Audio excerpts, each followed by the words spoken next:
Now, when we're talking about word stress, we're talking about words with more than one syllable. So how do you know the number of syllables a word has? The clue is to count the vowel sounds. Let me show you something. Now here are some words to help explain how we count syllables. At the beginning of this lesson, I talked about getting a job on a steamboat. I traveled along the river, and I saw different states. To count the syllables, we're going to count vowel sounds. In this first word, job, there is one vowel sound, ah. In phonetic transcriptions, looks like that. So one vowel sound, one syllable. Next word, steamboat. How many vowel sounds? E, O. Phonetic transcriptions, E, O. So we have two syllables. Two vowel sounds, two syllables. These first two words remind you that a vowel sound can be spelled with one letter or sometimes spelled with two. Let's look at the second word, river. How many vowel sounds? Two. I, Two vowel sounds, two syllables. States. How many vowel sounds? One. A. This word reminds you that sometimes you may see a vowel, but it's silent. E is often a silent vowel. One vowel sound, one syllable. And down here, the word different. In very slow, careful speech, and especially formal speech, you might get this pronunciation, different. But often in fast speech, you lose that middle sound and you get different. So again, how do you know the number of syllables a word has? You can look in a dictionary and also listen to how people use the word. Most Americans say this word with two vowel sounds, I and A. So in fast speech, you get different. So now you know how many syllables there are in each word, we can talk about which syllable is stressed. Now, we can only talk about word stress when there's more than one syllable. So we're not going to look at job, and we're not going to look at state. In steamboat, you will either look in a dictionary and see that the first syllable is stressed, or hear people speak and they'll say steamboat. River, you'll either hear people speak or you'll look in a dictionary and understand that the first syllable is stressed, river. And in this last word, again, you'll either look in a dictionary or hear people speak and they'll say different. Stress on the first syllable.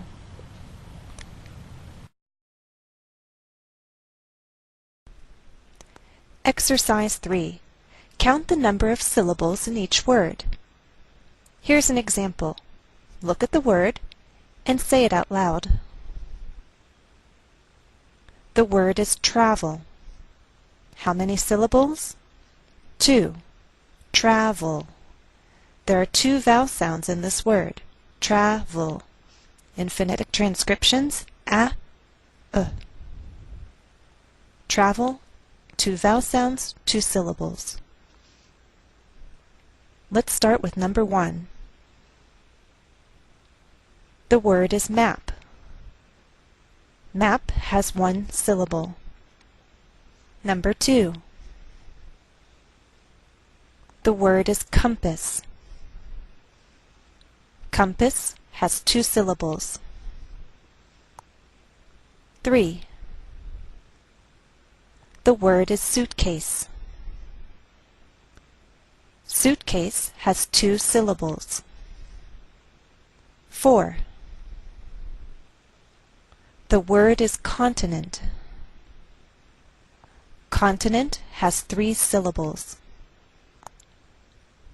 How did you do? I'm sure you did fine. If you found it a little difficult, though, go back and try again. Pay attention to the vowel sounds. Those vowel sounds are your clue. Exercise 4. Look, listen, and repeat. You will now hear all 50 states and their capitals. Note that we write a capital before the state. For example, Austin, Texas. The state is Texas, and its capital is Austin. When we write it, we separate the capital and state by a comma. Note on phonetic transcriptions. The IPA, or International Phonetic Alphabet, is used in this lesson. I choose, though, to be consistent with my earlier lesson on R. When it is pronounced as a consonant, I use this symbol. When it blends with a vowel sound, I use that vowel sound with this symbol. I also include secondary stress when appropriate. For example, the state Alabama. If you look at the transcriptions, there are two markings. One is raised, one is lowered. The primary stress is a raised mark. Secondary stress is shown by a lowered mark. So the greater stress is on this third syllable. We say Alabama, Alabama. What else is shared in this exercise? Interesting information. I'll show you the state flag, the location of the state, and date of statehood, which means when it became a state. And you'll hear short interviews with native speakers. Listen for the names of states in their answers to my questions.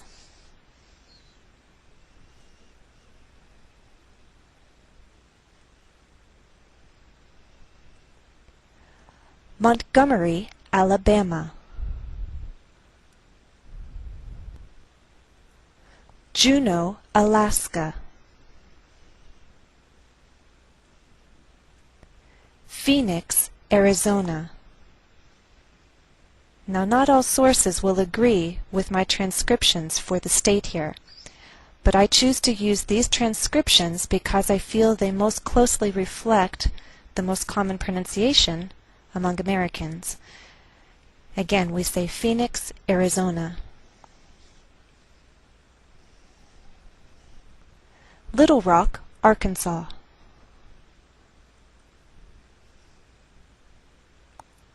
Sacramento, California. Denver, Colorado. Hartford, Connecticut.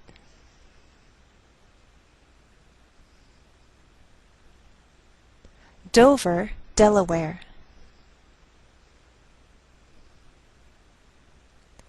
Tallahassee, Florida.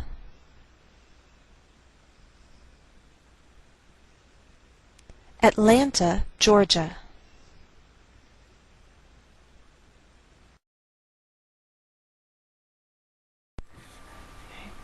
Have you been to all 50 states?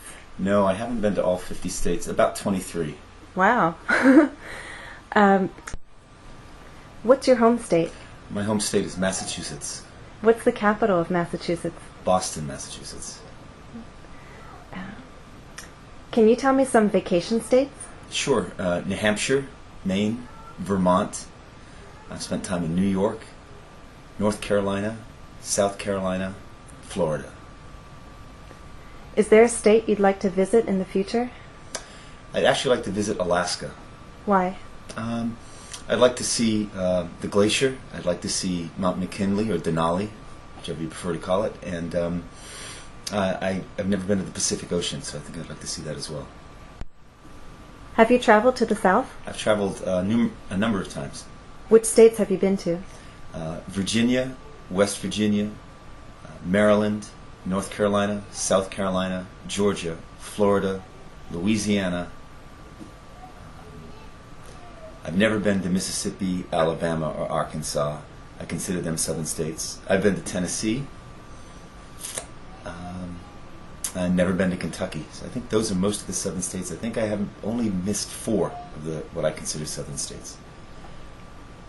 Which state do you think is the most beautiful state? It's a toss-up between Maine and North Carolina for me. Have you been to Washington? Washington, D.C. or Washington State? Either. Washington, D.C., yes. Washington State, no. Mm-hmm.